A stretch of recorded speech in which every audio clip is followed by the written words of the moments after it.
So this is the presentation of Joshua Riley's analysis result and dictionary analyzer. So we'll start with analysis result, and obviously all these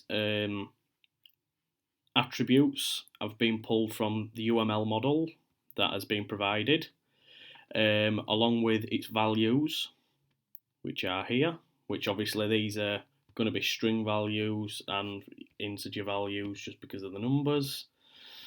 Then we go down to the record word, which obviously is going to be a string again. So if the string is a null value, which is empty, or there is nothing in the if there is nothing recorded or typed in, it will just totally disregard it and not use it.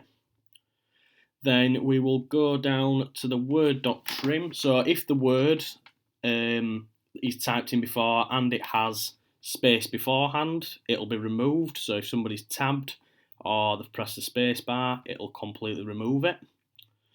The last word attribute will be stored in Word as it equals this. The word count will always increment as people, update the word count and type in more words. If it were the other way around, to de-increment it, it'd be 2 minuses instead of 2 pluses. Then we move on to the longest word, which essentially what this is doing is it checks the word length. So if the longest word is bigger than the word length, the longest word will be put into the word dictionary. If this is the case for the shortest word, it will also do the same, as shown by here. So the total chars obviously records letters and singular characters. So it will record characters and the word length, and it'll add the length of the word to the total count. Then if we go down here, the get total and all the get methods will basically pull this and then return the total chars that has been recorded. So, for example, the characters, the string. This goes for the get word count. It'll show the word count that's being used. The reset count, how many times it's been reset and how many times it's been called. The longest word and shortest word. If these have the same amount of characters, the first, shortest and longest word will be used first. Then the last word recorded, that will be shown, which is essentially just looking at a string and then just returning the values. This goes for all of these above.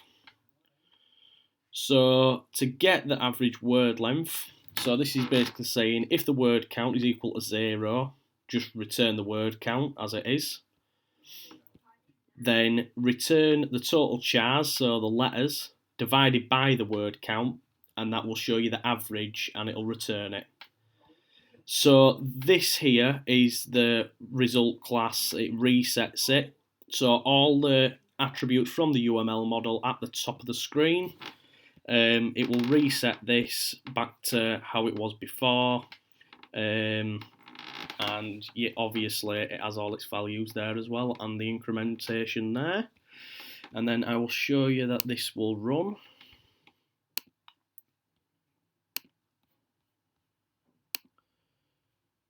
That is 10 out of 10. So we will move on to dictionary analyzer. I'll scroll up.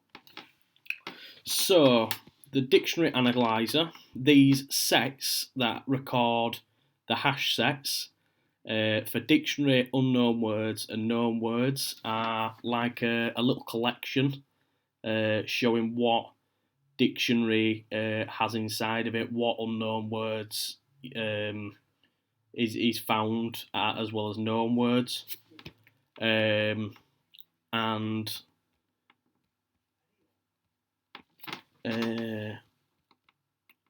it will basically show the most recent analysis of what being pulled up. So it'll create new hash sets based on each of these.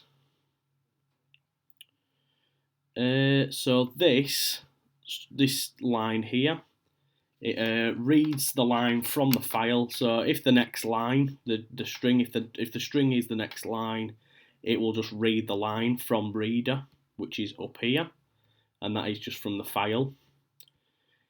If the line is null, obviously it'll remove the white space that's beforehand, so anything that's been tabbed or spaced before the word has been written. And then obviously these two here, the next line to lowercase will obviously drop it down to lowercase, and will not have case sensitive attributes to it.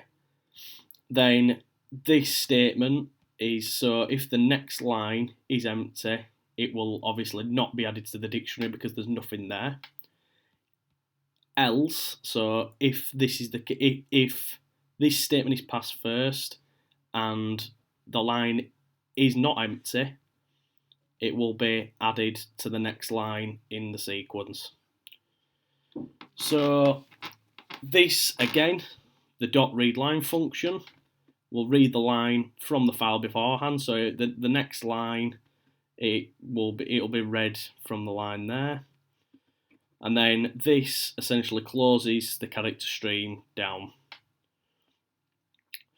These here, the known words and unknowns.clear, will obviously, as it says on the tin, it'll clear it from the dictionary. The file name from the select input file, obviously it's selecting the file to be analysed beforehand because of the file name that's being selected there. The read next word, again, it will obviously read the word that has been inputted next. This processes all available words, which it'll see how many words there is and look and show it.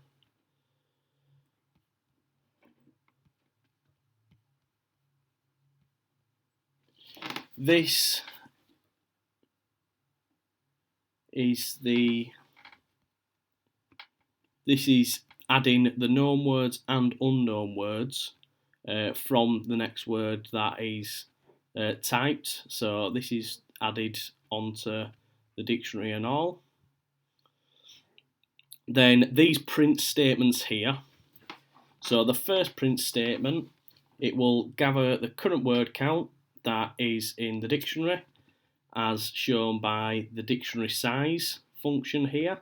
So the dictionary word count, so obviously it'll print out the dictionary word count is, and then how big the dictionary size is for that. Same goes for both the unknown words and the known words. Obviously, like the reset function, this will just clear the dictionary. Obviously it's slightly different, but it will reset it basically. And these sets again, like a little collection, it'll return what is in the dictionary of known words. And same goes for these. Any known words that are typed in that's found in the dictionary, it will output that. And then any unknown words, it will come back with that.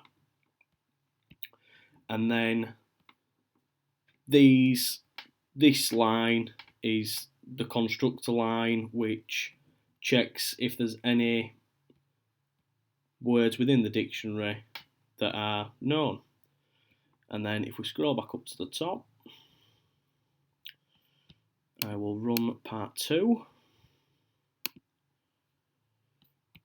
JUnit test, and it has passed. And that concludes my presentation.